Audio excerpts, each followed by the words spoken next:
So we're at GR8Conf EU here in Copenhagen, 2017. It's really great to get the team together. It's one of the great things about these conferences is it's an opportunity for us to get the team together as a distributed team.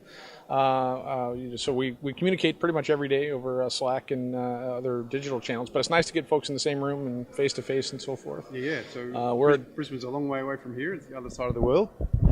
Brisbane's a long way away from here, but it's the other side of the world. But it's certainly good to see everyone face to face, get the team together, and have lots of interesting discussions. Yeah.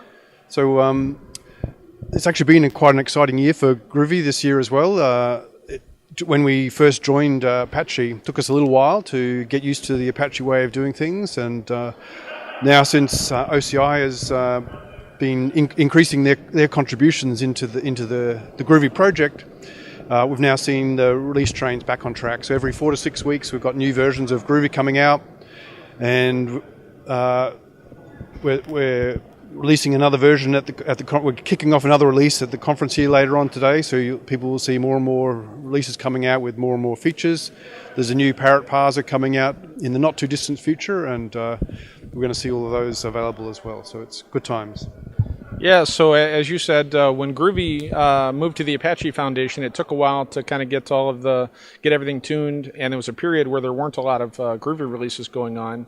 But now all that process has been smoothed out, and so all the kinks have been worked out, and the releases have picked up. You said about once a month or once every 6 weeks, something like that. 4 to 6 weeks. Yeah, it's not we don't have a fixed schedule, so we release it when it's done.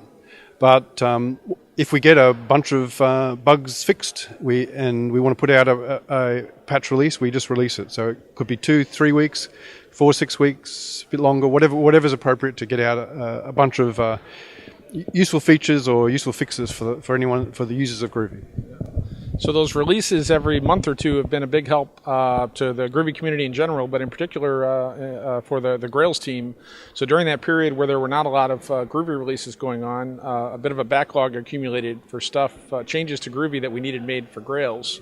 And now that the release process has been all ironed out and we're getting more frequent releases, we're working through that backlog of Groovy stuff that we needed done for Grails, and that's been a giant help for us.